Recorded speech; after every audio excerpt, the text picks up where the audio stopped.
Mga kababayan kong Pilipino, a pleasant and safe evening to all of you. Sana nasa mabuting lagay kayo. Recently, we have seen both positive and sad, word is saddening, developments in our continuing battle against COVID-19, although we are consistently adding to and improving on testing capability as well as enhance our capacity for contact tracing. We have also seen a continuous rise in COVID cases, especially in the NCR. Now, this is what you get. We cannot prevent yung sige criticizing government. Sabi ko sa inyo, hindi ko lahat kayo mapigilan. The police cannot be everywhere and anywhere all the time. The military is not part of the governance yet in the matter of using force or at least intimidating you with soldiers. Far from it, we do not have that plan. But pag hindi talaga madala, and it's a runaway contagion, mapipilitan na gumagamit ng military kasi talaga kulang ang pulis. Ngayon, kung andyan ang military to enforce you to obey itong community lockdown, sumunod kayo dahil para sa inyo yan. Tingnan ninyo ngayon, sige kayo labas.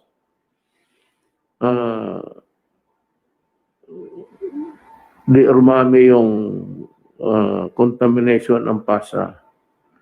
Ito ang dilemma ko. Dito ako between the devil and the deep blue sea.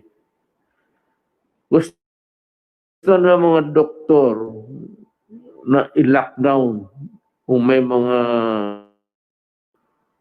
the percentage of the people affected in the community is not any figure kung ilan sila. Ito namang sa kabila, kailangan natin ng palabasin yung mga tao lalo na sa mga trabaho na kailangan talaga ng bayan, food and everything, and also to move the economy. Alam mo, ang mga doktor, sabihin ko sa inyo, pag hindi ko na talaga rin sila mapigilan, dahil po wala na akong pera na ibigay sa kanila. Kaya kailangan sila lumabas para magtrabaho. Yan ang ano ko.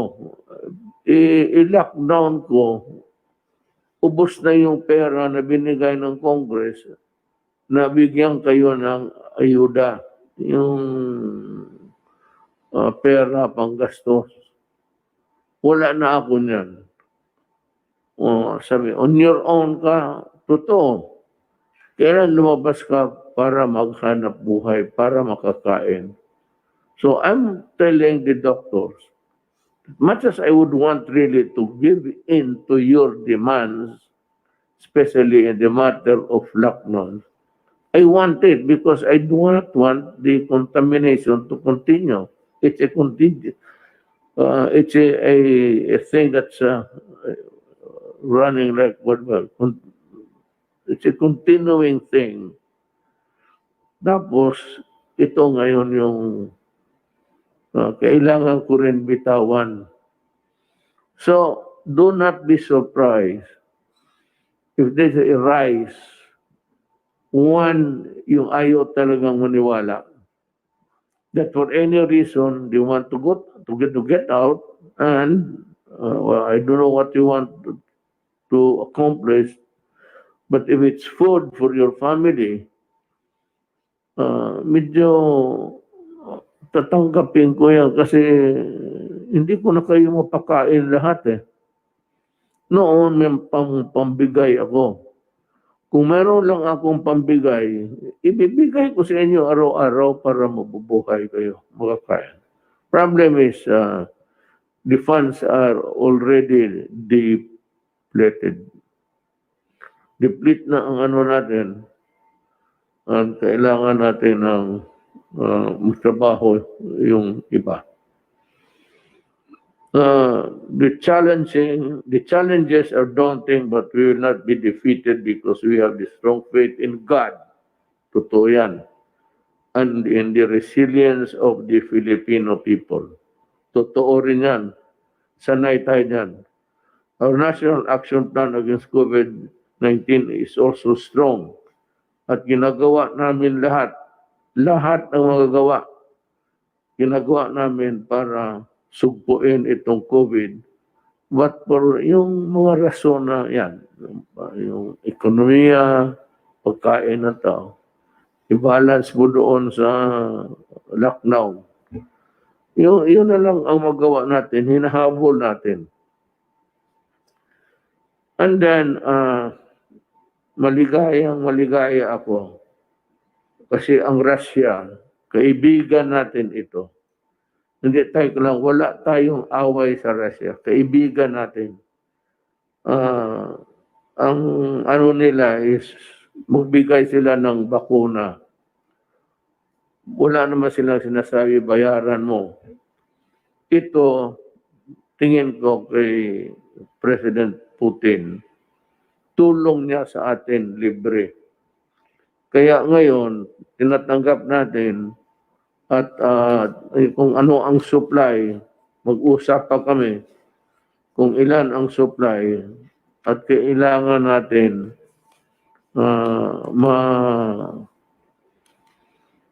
may clinical studies na mag-injection muna tayo ng ilan tapos tignan natin ang resulta. Ano niyan is you will be given the vaccine and ang reaksyon ng katawan mo kung tatanggapin ba o hindi. Yan ang ano niyan. So there will be volunteers. Ako, pagdating ng bakuna, in public, para walang chat-chat dyan, in public, magpa-injection ako. Ako yung maunang ma-experimentuhan. Okay para sa akin. That's my... Sabihin ko rin kay President Putin na tiwalang malaki ang tiwala ko sa your studies in combating COVID. And I believe that the vaccine that you have produced is really good for humanity. Kaya ako, para ipakita ako sa kanila na tiwala ako at hindi sila nagkamali, nag-offer. Ako, pagdating, yung doktor nila o doktor natin, ako ang unang magpabakuna. Tignan natin kung pwede ba. Kung pwede sa akin, pwede sa lahat. Ngayon, kung hindi pwede sa akin, yan nga ang problema eh. Kasi, siyempre, bigay, ito libre ito. Kung may magbigay na, I do not know what country, America, you'll have to pay for it. Actually. The ones are working on COVID sa vaccine sa America is Pfizer, Johnson & Johnson. Kaya malaking kumpanya. Whether or not magbigay ng libre ang Amerika, wala pa akong, hindi ko naman sinasabi na hindi, pero ang sigurado ko ang Russia. Maghanap tayo ng Russian partner dito, papiliin sila natin ng tao so that they can work expeditiously. maganda ang takbo ng kanilang tabang. We are extremely grateful. So, maraming challenges na, pero malapit na po. Maghintay kayo. Actually, ang vaccines, they are to be distributed worldwide na yan by September, October. Bibitawan na yan nila, dahan-dahan. The clinical studies, and if it's completed, ilalarga nila yan. Pero dumaan na sa kanila yung the measures that would ensure that it is really safe. Tapos na yan. Kaya lang, whether or not it is safe for a particular race, kagaya na Filipino o Chinese, hindi natin malaman unless we go into a clinical trials. Yan ang ibig sabihin dyan. So, ang akin na lang, hintay na lang kayo. Kunti na lang talaga. By December, sabi ko, in the fullness of God's time, we will have hopefully, a COVID-free December and we can enjoy this Christmas season. Maghintay lang kayo, nandyan na. Ang sinabi ko sa inyo noon, vaccine.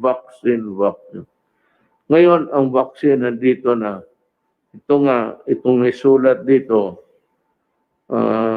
papasalamat ako kay President Putin ng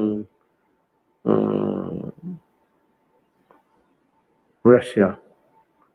Pero sabi niya noon, nung nabisita ako sa kanya, sabi niya, if you have a medical question mark on anything about medicines or cures,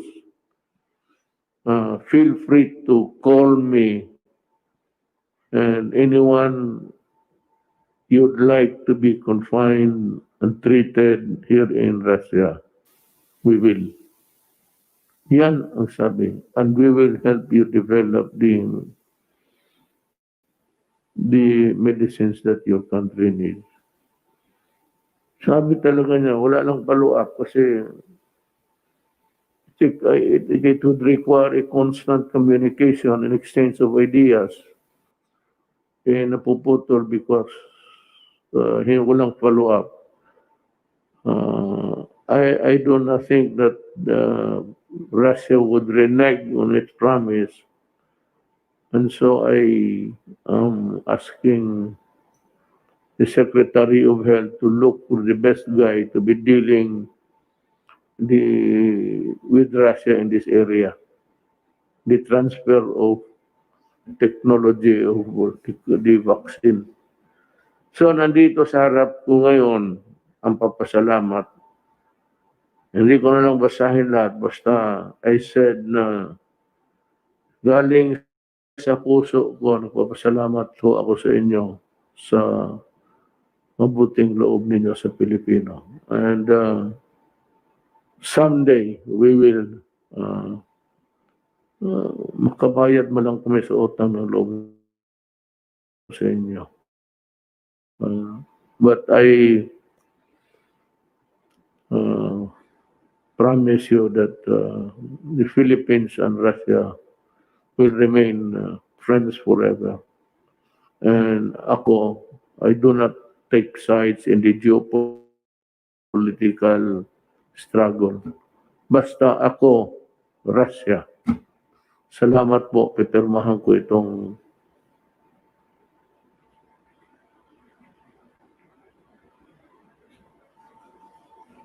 ito po yung papadala sa Then the next thing is I will ask the guy who's gonna deal with them. Itong contract tracing, by the way, bumalik sa akin yung this has to be financed by government. Contact tracing means that yung people who are doing the actual tracing will have to travel to the place where the person in question resides. Kailangan ito ng sakyan. It's always whatever it is in life really. Pagkat ganito na lang. Nandito man si Secretary Anyo, magpahatid na kung anong sakyan dyan sa pulis, yung area na yan. Doon siya sumakay. Doon sila sumakay. Ihatid sila ng pulis doon sa boundary.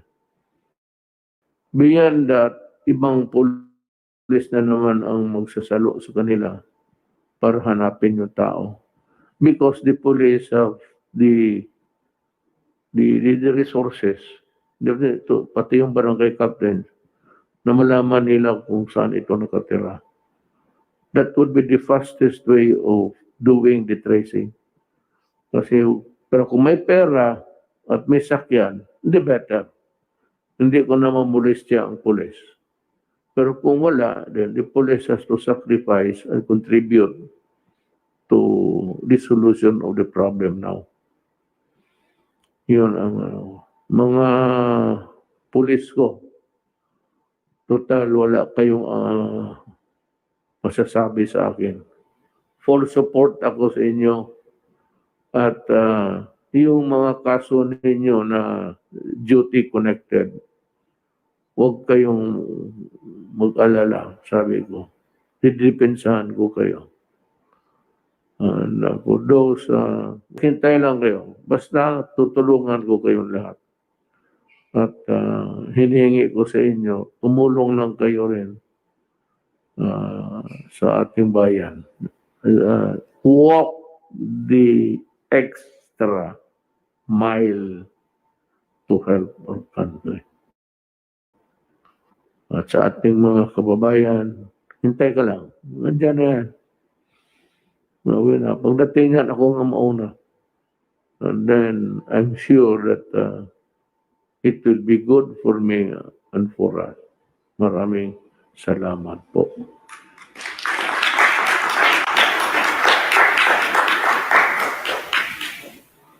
Yes, sir. Nasupokit ako. Opo, Mr. President. I-report ko lang po itong importanteng instruction po ninyo last week sa akin. Ito po yung tungkol sa mga application ng telcos ng mga telephone companies.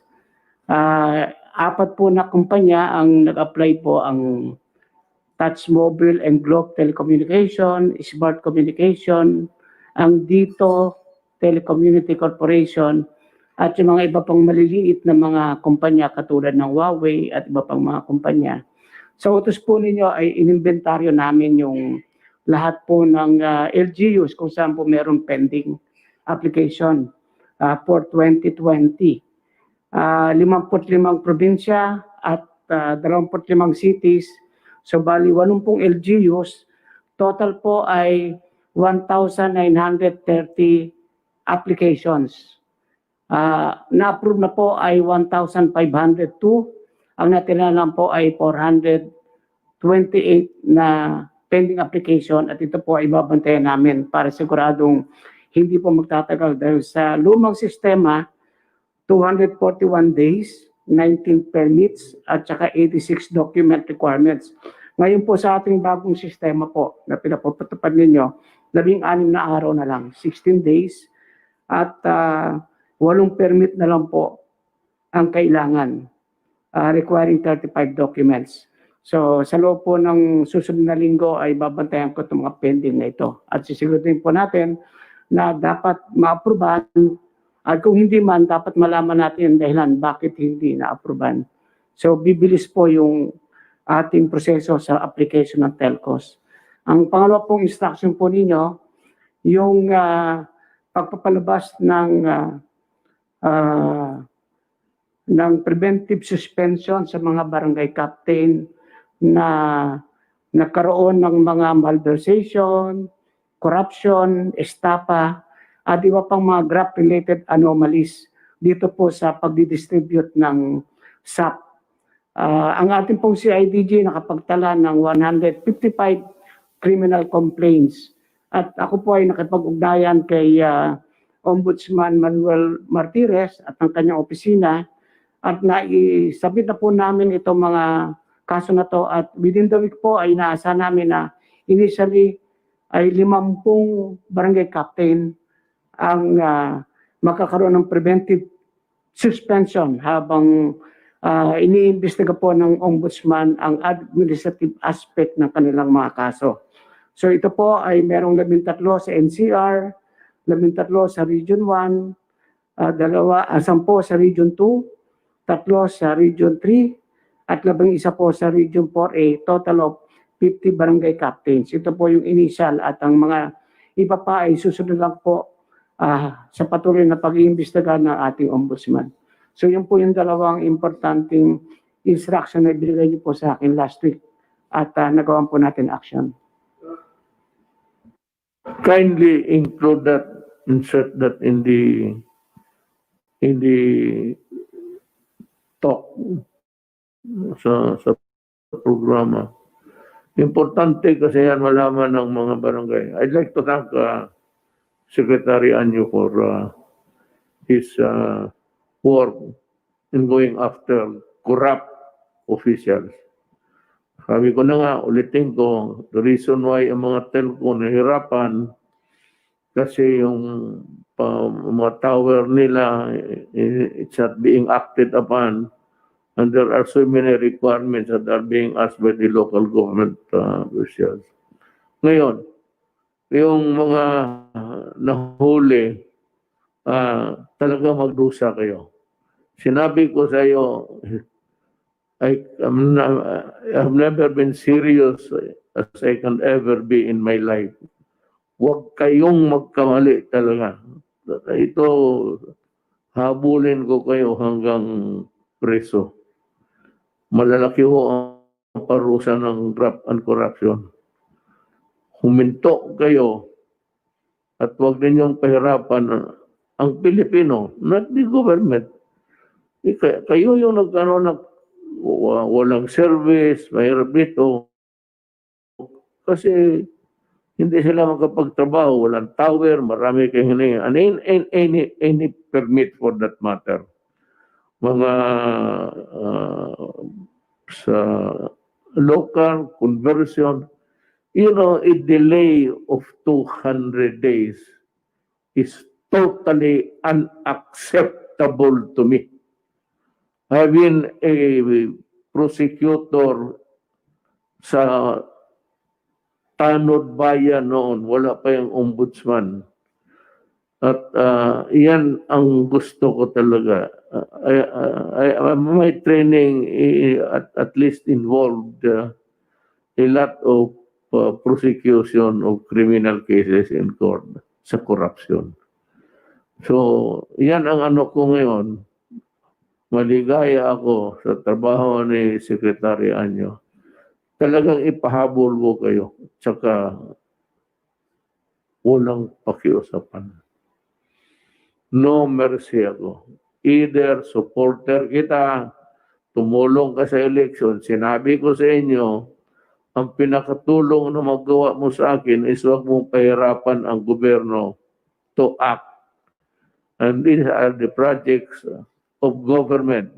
Although hindi ang privado na kumpanya na gumagawa the actual building of tower, it is still a project of government. They are commissioned and paid by government exactly to do what they are supposed to do, to building the towers, to having a subdivision, getting a conversion sa council. Karamihan yan, city and municipal council.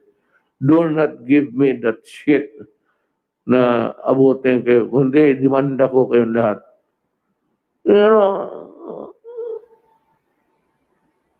Schedule sa by the time it reaches your table, the vice mayor should table it the following hearing, city council hearing. And after that, what is your objection? Wala naman kayong objection dyan. cancer na, nawala ka na. Ako nga sabi ko, malapit ako, tanongin mo yung dito, taga rito. Malapit ako sa tower. Nakikita ko yung pula na parang blinker. Kaya ako talaga, huwag kayong magkakamali. Itong PhilHealth, sabi ko, yayariin ko kayo. Maniwala kayo.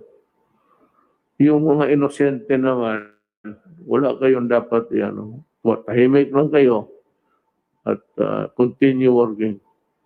Pero yung ngayon ito, nakalusot kayo sa ibang maybe presidente, o dito sa akin, sad-sad talaga kayo. Maniwala. And with the help of mga cabinet members ko, hindi ko na lang ipagyabang, but these are people also, simple lang. Why? Why are they really helping me to get rid of? Kung maaari lang patayin ka, alam mo bakit? Because simply, they love their country. Kung wala yung trabaho namin dito sa Pilipino, wala, it has no meaning. For the fact that they are here because they want to help the country. Ilan naman ang sildo nito? Si Secretary Lopez could go to the private sector, they can get 10 times the salary is getting.